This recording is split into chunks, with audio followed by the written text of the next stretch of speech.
Morning students, Shri ji કે ગોહિલ પ્રાથમિક શાળાના ડિજિટલ ક્લાસરૂમમાં ધોરણ 8 વિષય હિન્દી આપ સૌનું આજના લેક્ચરમાં સ્વાગત છે. સ્ટુડન્ટ્સ, આપણે લાસ્ટ લેક્ચરની અંદર ચેપ્ટર 2 ઈદગાહ એનો પેજ નંબર 9 અને 10, 11 એટલે કે 10 સુધી 9 સુધી આપણે સમજ મેળવી. 9thનો લાસ્ટ પેરેગ્રાફ આપણે અહીં સમજ મેળવી અગેન્સ, કારણ કે એ પેરેગ્રાફના શબ્દો થોડા अलग છે. नमाज खत्म होने के बाद लोग आपस में गले मिल रहे हैं. अब मिठाइयाँ और खिलौनों की दुकानों पर धावा होता है. ग्रामीणों का यह दल इस विषय में बालकों से कम उत्साह नहीं है. यह देखो हिंडोला है, एक पैसा देकर चढ़ जाओ. पेज नंबर 10 पर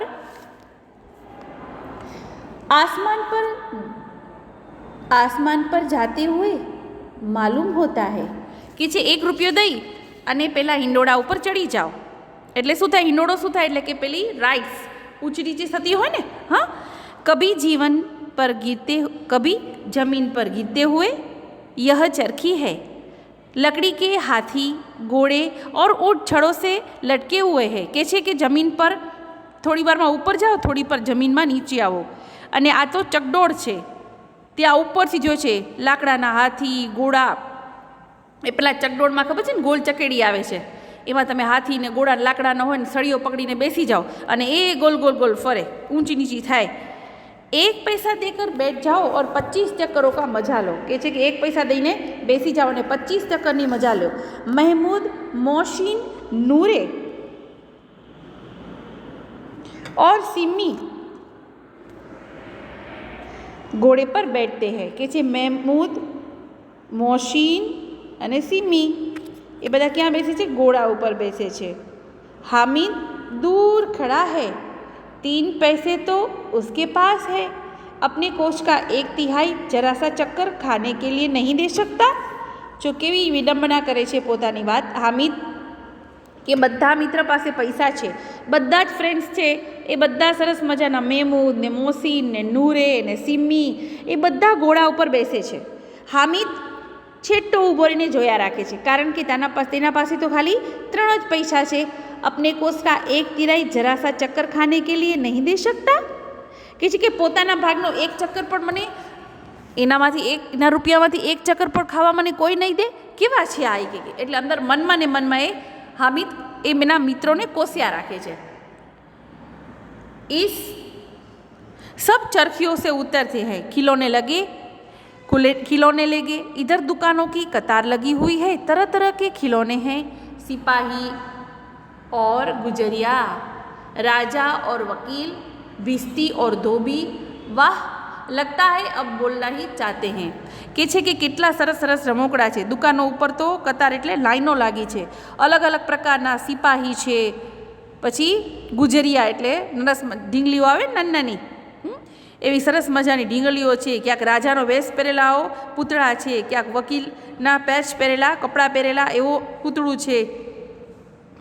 ભીસ્તી છે, ધોબીન છે, ધોબીન એટલે કપડાં ધોવાવાળો, માટીનો એવા જ આકારે પેલું બનાવેલું હોય એનું સ્ટેચ્યુ, કે પાછળ આમ કપડાં હાથમાં હોય અને આખું સ્ટેચ્યુ બનાવ્યું. અને ભીસ્તી એટલે એ વ્યક્તિ કે તમને ખબર હોય તો કે રણ હોય ને ત્યાં પાણી ન મળે, બરાબર, પાણી બહુ દૂર દૂર દૂર સુધી જઈને લેવા જવું પડે. એટલે રણમાં છે ને એવો એક વ્યક્તિ હોય કે જે પોતાના ખભા ઉપર પાણીની કોથળી લઈ અને આખા રણ પ્રદેશમાં ફરતું હોય.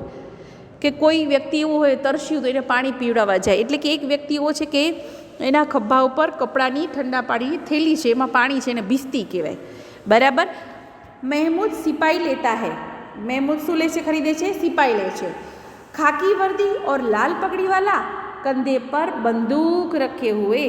કે છે ખાખી વર્દી અને લાલ પાઘડી પહેરેલો, કંધે એટલે ખભા ઉપર બંદૂક રાખી છે સિપાહી, જાણે હમણાં જ બોલવા લાગશે. મહેમૂદે કેવો સિપાહી લીધો છે? કે ખભા ઉપર સરસ મજાની બંદૂક રાખી છે, લાલ કલરની વર્દી પહેરી છે, વર્દી એટલે યુનિફોર્મ, અને માથા ઉપર સરસ મજાની લાલ કલરની પાઘડી પહેરી છે.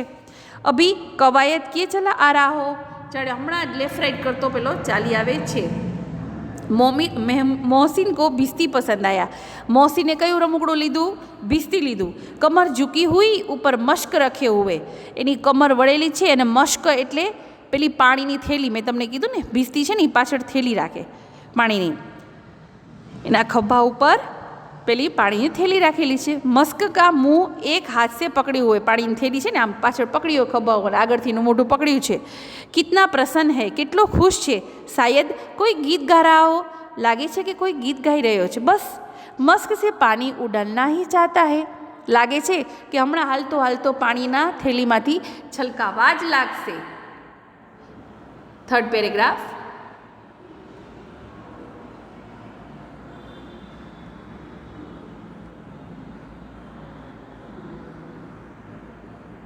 नूरे को वकील से प्रेम है। नूरे ने केनाथी प्रेम छे? वकील थी प्रेम छे, बराबर। नूरे केवो छे? एने शुं गमे छे? वकील गमे छे।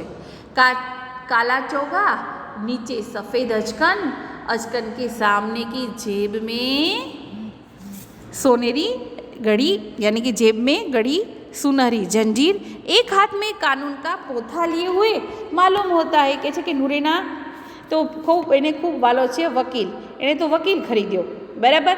અને નીચે સફેદ કલરનો લેંગો પહેર્યો છે અને સરસ મજાની એમ કહેવાય છે અચકન એટલે એની કોટી જેવું, અને કોટીના ખીચામાં ઘડિયાળ, સોનેરી ચેન, જંજીર એટલે ચેન, એક હાથ મેં કાનૂન કા પોથા लिया हुआ, એક હાથમાં કાનૂની ચોપડા લઈ અને પેલો આવે છે, તમે વકીલ જોયો છે ને, एक हाथ में कानूनी चोपड़ा ने आम काला कलर नो कोट पहरे हो।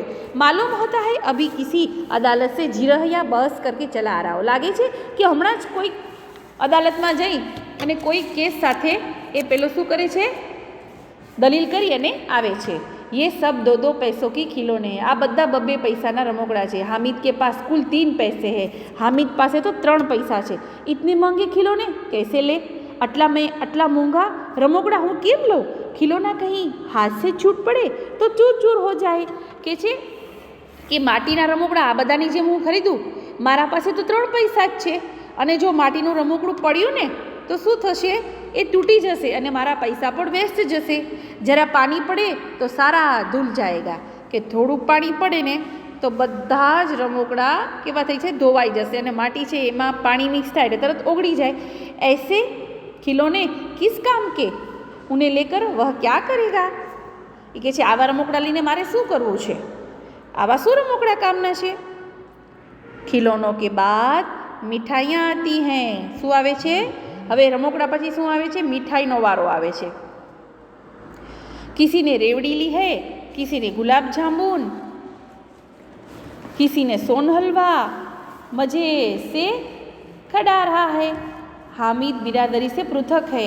बधाए શું લે છે? જો અલગ અલગ પ્રકારની બધી વસ્તુઓ લે છે। કોઈ કે રેવડી લીધી છે, કોઈ કે ગુલાબ જાંબુ લીધા છે, કોઈ કે સોન હલવો લીધો છે, અને બધાએ મજાથી એકદમ આનંદ લઈને ખાઈ રહ્યા છે। હામિદ બિરાદરી છે પૃથક હૈ। હામિદ તો એના બિરાદરી એટલે જે બધા આખા ટોળીમાં આવ્યા હોય છે ને એનાથી સાવ અલગ જ છે। પૃથક એટલે અલગ, એ અલગ જ છે, કારણ કે બધા પાસે રૂપિયા હોય છે, બધા મીઠાઈ લે છે, કોઈ રેવડી લે છે, કોઈ ગુલાબ જાંબુ લે છે, પણ હામિદ પાસે એટલા રૂપિયા જ નહોતા કે એ પોતા માટે એ કંઈ ખરીદી શકે। અભાગે કે પાસ 3 पैसे हैं। એ ભાગ્ય વગરના પાસે તો 3 પૈસા જ હતા। શું કરીએ? ક્યું નહીં કુછ લેકર ખાતા? કેમ કાંઈ પૈસા લઈને ખાતા નથી? બધા ફ્રેન્ડ એના મિત્રો છે એની સામે જોયા રાખે છે। લલચાઈ આંખો સે સબકી ઓર દેવતા હે। એમ આંખો એકદમ કાઢી અને બધા જ મિત્રની સામે જોવા લાગે છે। તો બાળકો આ પેરેગ્રાફ વાંચો જરા।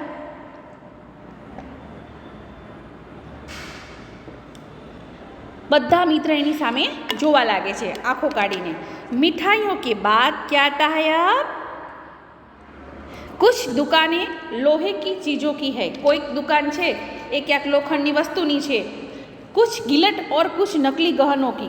क्या कोई दुकान केवी है कि ત્યાં પાણી ચડાવેલા બધા ઓર્નામેન્ટ્સ મળે। ગહને એટલે આભૂષણો, એટલે પાણી ચડાવેલા ક્યાંક ઓક્સોડાઇઝના, ક્યાંક गोल्डन कलरना, ક્યાંક सिल्वर कलरना, बराबर एवी दुकान पण छे। लड़कों के लिए यहाँ कोई आकर्षण नहीं है, कारण के छोकराओने घरेणां लेवा गमे नहीं, कटलेरी लेवी गमे नहीं, એટલે છોકરાઓ માટે આકર્ષણનું કેન્દ્ર નથી, એટલે કે જવા માટેની જગ્યા નથી. वे सब आगे बढ़ जाते हैं, બધા આગળ ચાલે છે. हामिद लोहे की दुकान पर रुक जाता है, हामिद तो લોખંડની દુકાન ઉપર જઈ અને ઊભો રહી જાય છે. कई चिमटे रखे हुए हैं, કેટલા બધા ત્યાં ચીમટા એટલે ચીપિયો. उसे ख्याल आया दादी के पास चिमटा नहीं है, તરત એને યાદ આવે છે કે દાદી પાસે તો ચીપિયો પણ નહોતો. तवे से रोटियां उतारते समय उसके हाथ जल जाते थे. એને યાદ આવ્યું કે દાદી જ્યારે રોટલી કરતા હોય ને ત્યારે એ તાવડી ઉપરથી જ્યારે રોટલી ઉતારે ને ત્યારે દાદીના આંગળા બળી રહેતા હતા. अगर वह चिमटा ले जाकर दादी के दे दो तो कितना प्रसन्न होगी और फिर उनकी उंगलियां कभी न जलेगी. जो હું દાદી માટે પેલો ચીપિયો લઈ જાઉં તો દાદી કેટલા ખુશ થશે અને દાદીના ક્યારે આંગળા પણ બળશે નહીં. घर में एक काम की चीज़ भी हो जाएगी, ઘરમાં એક રમકડું પણ થઈ જશે. रोटियां तवे से उतार लो, चूल्हे में सेक लो. कोई आग मांगने आए तो चटपट चूल्हे से आग निकाल कर उसे भी दे दो. તરત જો એ ચીપિયાનું એ વર્ણન કરે છે કે જો હું એને ઘરમાં લઈ આવીશ ને તો શું થશે કે દાદી છે એ એને ચીપિયાથી રોટલી ઉતારી અને સરસ મજાની રોટલી રાખી શકે. કોઈક આપણા ઘરમાં આગ લેવા આવે, આગ એટલે તમને ખબર છે ને કે ઘણા બધા લોકો પેલું શું બનાવે તમારા ઘર પર ચૂલો પ્રગટાવતા હોય, તેમાં આગની જરૂર હોય, ગરમ ગરમ કોલસો હોય, એ ચીપિયાથી લઈને આપણે બીજા ચૂલામાં મૂકીએ તો ઝડપથી શું થાય છે કે બીજો ચૂલો છે એ ઝડપથી પ્રગટવા લાગે છે, એટલે કે છડકવા લાગે છે. એટલે ચૂલાના એટલે કે ચીપિયાના ઘણા બધા એ પ્રયોગ બતાવે છે. કોઈ આવે, અમ્મા બેચારી કો કहाँ फुर्सत है, કે છે અમ્માને ક્યાં આમાંથી समय મળે છે कि बाजार जाए और इतने पैसे ही कहाँ मिलते हैं, रोज हाथ जला लेती है.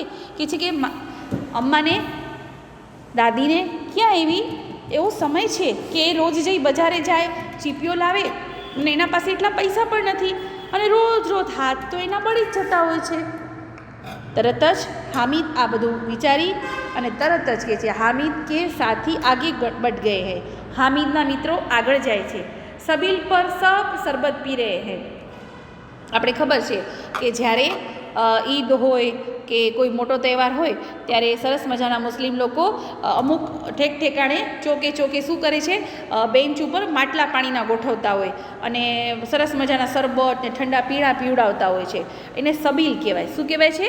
સબીલ. એ જગ્યાને સબીલ કહેવાય. અને ત્યાં સરસ મજાના લોકો આવતા જતા રાહદારીઓને શરબત પીવડાવે છે. દેખો સબ કિતને લાલચી હૈ, કે જે જુઓ આ તો બધા કેવા લાલચી છે. इतनी मिठाइयाँ ली, मुझे किसी ने एक भी ना दी. अरे કેવું કે છે हामिद કે બધાએ મીઠાઈ તો ખાધી પણ મને એક બટકાનું હોય કોઈ ન પૂછ્યું. उस पर कहते हैं मेरे साथ चलो. પછી બધાએ ખાઈ લીધું પછી કહે છે કે હાલ મારી સાથે જ ચાલવા માંડ. मेरा यह काम करो, मेरा वह काम करो.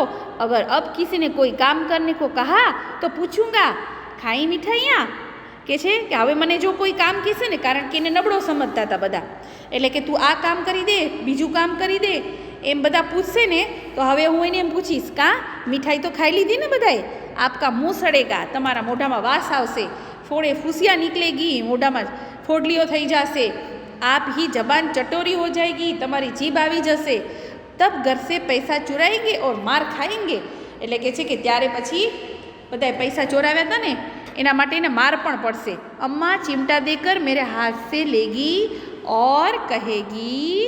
શું કે છે? અમ્મા દાદી મારા, અને આ બધાને તો માર પડશે પણ મને તો કે દાદી મારા હાથમાંથી ચીપિયો લઈ અને કહેશે મેરા બચ્ચા અમ્મા કે લીએ ચિમટા લાયા. તરત દાદી શું કહેશે એને કે મારો દીકરો મારા માટે સરસ મજાનો ચીપિયો લાવ્યો. કિતના અચ્છા લડકા હે, કેટલો ડાયો દીકરો છે કે દાદી માટે ચીપિયો લાવે. इन लोगों के खिलौने पर कौन इन्हें दुआएं देगा. આ લોકોએ રમકડા લીધા છે, ઘરે જઈને કોણ એને કહેશે કે વાહ મારો દીકરો તો રમકડા લઈ આવો, એવું કોઈ કહેવાનું? આપણે કોઈ ઘર માટે વસ્તુ ખરીદી જઈએ તો બધા કેટલા રાજી થાય, પણ આવા માટીના રમકડા લઈ જઈએ અને પૈસા ફઝૂલ વેસ્ટ કર્યા એટલે તરત હામિદ એનું વર્ણન કરે છે કે એને કોઈ ઘરે વાવા નહીં કરે. બડો કી દુઆએ સીધી અલ્લાહ કે દરબાર મેં પહોંચતી હૈ ઓર તુરંત સુની જાતી હૈ. કે છે કે મોટા લોકોનો જે એમ કહેવાય ને કે દુઆ એટલે કે છે કે એ લોકોની પ્રાર્થના એ ત્યાં સુધી એની ફળે છે અને ભગવાનના દરબાર સુધી એટલે કે ભગવાનના મંદિર સુધી પહોંચે છે. મેરે પાસ પૈસે નહીં હૈ તો ક્યા, મેં ગરીબ સે હી કિસીને કુછ માંગને તો નહીં જાતા. કાંઈ વાંધો નહીં, મારા પાસે પૈસા નથી તો કાંઈ વાંધો નહીં, પણ હું કોઈ પાસે કોઈ દિવસ માંગવા જતો નથી. તો સ્ટુડન્ટ્સ આજે આપણે અહીં સુધી પેજ નંબર 11 ફર્સ્ટ પેરેગ્રાફની ત્યાં સુધીની સમજ મેળવી છે, એટલે કે પેજ નંબર 9, 10th અને 11નો ફર્સ્ટ પેરેગ્રાફ ત્યાં સુધીની સમજ મેળવજો. જે શબ્દો ના આવડે તે તમે પૂછી શકો છો, બરાબર. અને હોમવર્કમાં શબ્દાર્થ અને મુહાવરા તમારે લખાઈ ગયા હશે, આપેલા હતા, એ પણ પાકા કરી લેજો. રફ નોટની અંદર અભ્યાસ મેં તમને મોકલ્યો હતો લિંક, એ પણ તમે કરી લીધું હશે, બરાબર. આજે તમે પાઠ્યપુસ્તકના પાના નંબર 15 પર પ્રશ્ન ચોથો છે, રૂપરેખા કે આધાર પર કહાની પૂર્ણ કીજીએ. તમારી જાતે જ તમારે વાર્તા લખવાની છે, જેવી આવડે એવી. અને આ વાર્તા તો બહુ જ કોમન છે, બહુ જ કોમન એટલે કે આવડે જ. એક નગર મેં દો સ્ત્રિयाँ, एक ही बालक के लिए दावेदार, आपस में तकरार, मामला न्यायाधीश के समक्ष, दोनों की बात सुनना, न्याय करना, बालक के दो टुकड़े करके बांट लो, एक स्त्री मौन थी, दूसरी रोकर कहना, बच्चे को मत काटो, उसे ही दे दो, न्यायाधीश का फैसला, रोती हुई स्त्री को बालक दे दिया. તો તમને યાદ આવી ગઈ હશે આ વાર્તા, સરસ મજાની, બરાબર. તો એ વાર્તા લખવાનો પ્રયત્ન કરવાનો, જેવી આવડે એવી. આજે હું હોમવર્ક ગ્રુપમાં અત્યારે તમને મોકલું છું આજના વર્કમાં. આવતીકાલે હું તમારું બધાનું લેસન હિન્દીનું ચેક કરીશ, બરાબર. અને તમારા ધોરણ 8ના બધા જ વિષયનું અહીં રાઇટ ક્લિક થાય છે, મેથ્સ, ઇંગ્લિશ, સાયન્સ, હિન્દી. એમાં હિન્દીનું પણ કેટલા જણાનું લેશન નથી, હા, એ તમને અહીંયા મેડમ તમારા નોટ મોકલશે, બરાબર છે બાળકો. તો પ્લીઝ રેગ્યુલર થઈ જાઓ લેશન માટે. આજના હોમવર્કમાં પાઠ્યપુસ્તક પાના નંબર 15 પ્રશ્ન ચોથો, વાર્તા તમારે જાતે બનાવવાની, જેવી આવડે એવી. પૂછતા નહીં મેડમ કેમ કરવી, હવે તમારામાં આત્મસ્ફૂર્ણ હોય જ, તમને થોડો વિચાર તો આવતો જોઈએ. ખાલીના મુદ્દા આપ્યા છે ને મુદ્દા પરથી જ વાર્તા આપણે બનાવવાની છે બાળકો. ઓકે, આવજો બાળકો.